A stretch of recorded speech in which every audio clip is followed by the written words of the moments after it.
سلفی شدن یک نفر از منطقه کولوب این بسیار چیز غیر طبیعی است. این خلاف هویت همین مردم، خلاف اصالت همین مردم. با گروه افراطگرایی گرایش کردن یک نفر ساکن این منطقه کولوب این بر خلاف تمام سنت و رسم و آیین و هویت هفت پشت این منطقه است. در همین امارت بخارا تمام محیط دینی در دست کولوب بود. این تمام تاریخ ها گواهی میدهد.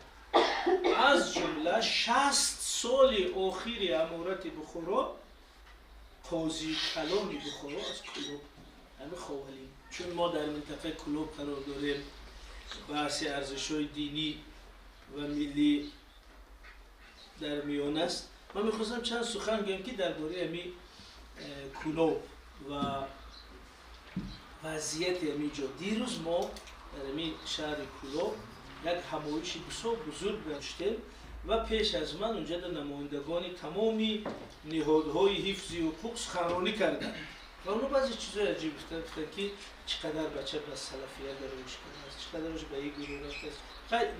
اون زیاد نبود، مثلا 200 ولی با وجود این من گفتم که سلفی شدنی یک کولابی، سلفی شدنی یک نفر از منطقه کولوب این بسیار چیز غیر طبیعی است.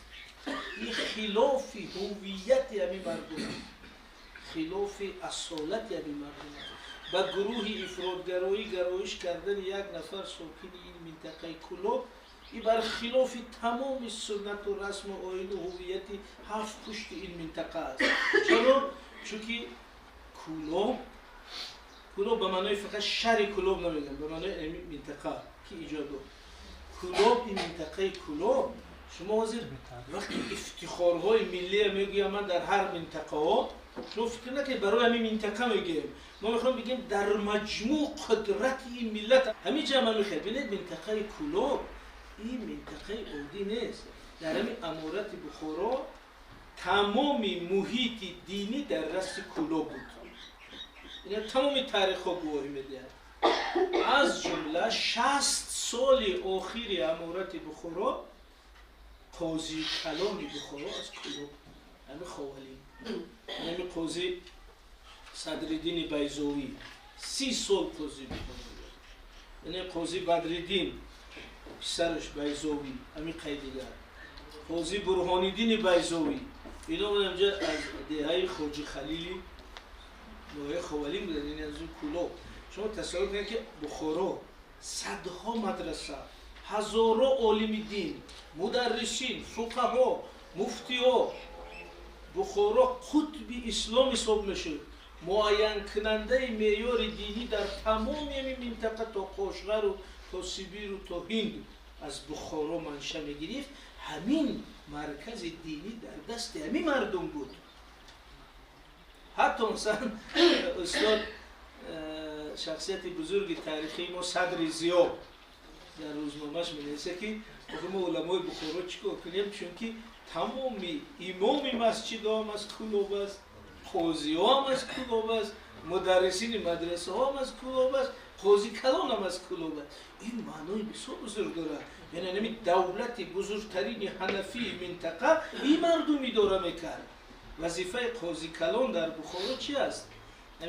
ساختار امارت بخارا این است که یکم امیر میستند، دوم خوشبگی، سوم قاضی کلان. خوشبگی مثل سروزیر به کارهای اداری، خواجگی و اقتصادی، سیاسی. قاضی کلان هم دین، هم معارف، هم پروکراتورا، هم مسئله نتاریس و مالکیت، هم مسئله علما.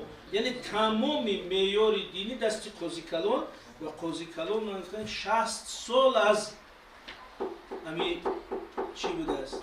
60 سال همین جا. یعنی این منطقه بود که تمام آسیای مرکزی را در مذهب حنفی نگاه می‌داشت، تمام جنوب نگاه می‌داشت، تمام شمال. اکنون بگیم که یک نفر ساکن کولوب سلفی شده است، بر خلاف همین تمام از دیگه منطقه رو میفهمیدیم که از همینجا کسی که همین در ریشش از همینجا هست امکان نداره. یک مثال بیارم. سال 1905 محمد صادق خواجه گلشنی مؤلف تاریخ همایون، ببینید همین گلشنی سال 1905 آمده از کولوب، چونکه سال 1910 25 سالگی به تخت نشستنی امیر عبداللهی شد و همین گلشنی را وظیفه دادن که تو 25 سالگی به حکومت رسیدن امیر عبداللهی خان همین ولایت های امارت را گشته می نویسی. یعنی این بزرگترین دقیقترین سند درباره تاجیکستانی پیش از انقلاب همین تاریخ همایون است. حتما التماس همین را گرفته خوانید. هر یک دهه شما نوشته شده است. همین سال 1905 آمده از کولوب. میگه من به شهر کولوب در آمدم. من شهر کولوب چی میگه؟ در درون شهر 30 عدد کاروانسرا حساب کردم. یعنی 30 گستینیتسا داشته همین کولوب. باز ممکن قنه باشد. 30 عدد که مملو از تجار بود. صحیفه 141. صحیفه 141. فهمو؟ دوم نوشته که در درون شهر متجاوز از 45 مدرسه عظیم بود. 45 مدرسه داشته همین شهر. گفت است که بعد از بخارای شریف ببینید 30,000 دانشجو بود از درمی سال 1905.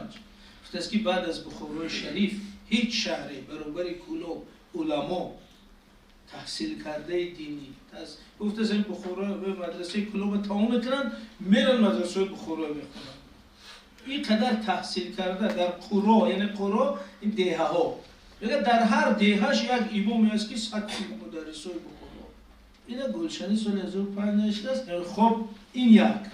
دوم گفتیم همین محیط دینی بخارا در اختیار اینا بود. بنابراین وقتی ما میگیم که یک نفر از کولوب رفته است پیروی گروه افراطگرا شده است، هویت خود رو گم کرده است، این خیلی مسئله حساس است. زیرا کسی که اصالت منطقه داند، سابقه منطقه داند، ریشه خود را داند، اصالت خود را داند که این شهر یک شهر معیار دهنده و معین کننده فضای مذهبی هدفی در دوره امارت بوده است.